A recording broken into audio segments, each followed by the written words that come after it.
నమస్తే, welcome to Yoyo TV.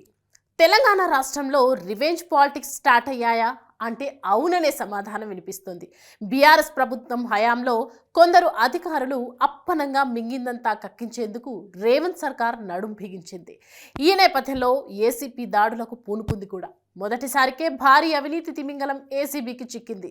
ఒకటి కాదు, రెండు కాదు, వందల కోట్ల అక్రమాస్తులు బయటపడ్డాయి. తవ్వుతున్న కొద్దీ నగదు, బంగారం, భూముల రిజిస్ట్రేషన్ల పత్రాలు, బినామీ పేరిట ఉన్న ఆస్తులు వెలుగు చూశాయి. ప్రస్తుతం రేరా ప్రత్యేక కార్యదర్శిగా పనిచేస్తున్న శివ బాలకృష్ణ బీఆర్ఎస్ హయాంలో హెచ్ఎండిఏ డైరెక్టర్ గా పనిచేశారు. ఆ సమయంలో భారీగా అక్రమాలకు పాల్పడ్డారని ఫిర్యాదు రావడంతో ఏసీబీ రంగంలోకి దిగి సోదాలు జరపగా కోట్ల రూపాయల ఆస్తులు బయటపడ్డాయి. అయితే నెక్స్ట్ టార్గెట్ ఎవరు అనేది ఇప్పుడు హాట్ టాపిక్ గా మారింది. శివ బాలకృష్ణ ఇంట్లో సోదాలు ముగిశాయని ఏసీబీ జాయింట్ డైరెక్టర్ సుధీంద్ర తెలిపారు.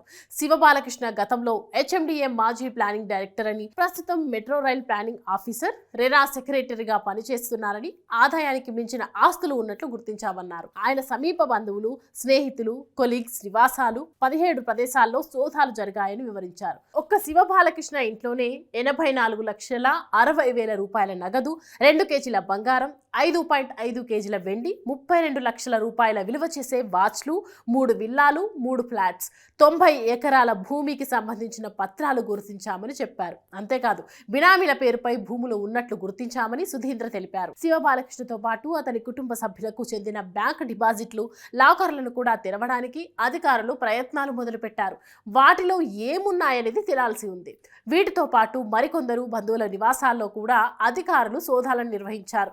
బాలకృష్ణ అక్రమ ఆదాయాలపై దర్యాప్తు కొనసాగుతుందని, మొత్తం వివరాలను త్వరలోనే ప్రకటిస్తామని ఏసీబీ ఉన్నతాధికారులు చెప్తున్నారు. బీఆర్ఎస్ అధికారంలో ఉన్నప్పుడు ఆ పార్టీ నేతలకు అత్యంత సన్నిహితుడిగా శివ బాలకృష్ణ వ్యవహరించారని ఆరోపణలున్నాయి. వారికి అనుకూలంగా పనులు చేసే లబ్ధి పొందారని ఏసీబీకి ఫిర్యాదులందాయి. ఆస్తులపై శివబాలకృష్ణ నాంచుడు ధోరణితో ఉండడంతో ఏసీబీ ఆయన్ను అదుపులోకి తీసుకుంది. సరైన సమాధానాలు చెప్పకపోవడంపై కస్టడీకి తీసుకొని విచారిస్తామంటున్నారు అధికారులు. కొన్ని విషయాలను ఆయన దాచిపెడుతున్నారని, విచారణకు సహకరించలేదని, కస్టడీకి తీసుకుంటే మరిన్ని కీలక విషయాలు తెలిసే అవకాశం ఉంటుందని అనుకుంటున్నారు. బీఆర్ఎస్ ప్రభుత్వ హయాంలో చాలా మంది అధికారులతో కలిసి అవినీతి చేసినట్లు డిపార్ట్మెంట్లో ప్రచారం జరిగింది. చేంజ్ ఆఫ్ ల్యాండ్ యూజ్ ప్రక్రియలో పెండింగ్ ఫైల్స్ అక్రమంగా క్లియర్ చేశారని, ఇందుకోసం భారీగా డబ్బుతో పాటు విలువైన భూములను తన పేరుతో రిజిస్టర్ చేయించుకున్నారని బాలకృష్ణపై ఆరోపణలున్నాయి. అప్పట్లో కేటీఆర్ కనుసన్నల్లో ఉన్న హెచ్ఎండిఏలో భారీగా అవినీతి చేసిన శివ బాలకృష్ణను కస్టడీకి తీసుకొని విచారిస్తే ఇంకెలాంటి సంచలన విషయాలు వెలుగు చూస్తాయో అనేది ఆసక్తికరంగా మారింది. హైదరాబాద్లో చాలా భూ వ్యవహారాల్లో కేటీఆర్ తలదూచారనే ఆరోపణలు ఉన్నాయి. ఈ నేపథ్యంలో ఏసీబీ ఎటువంటి చర్యలకు దిగుతుందనేది ప్రస్తుతానికి సస్పెన్స్. అయితే బీఆర్ఎస్ హయాంలో చాలా మంది అధికారులపై అవినీతి ఆరోపణలు వచ్చాయి.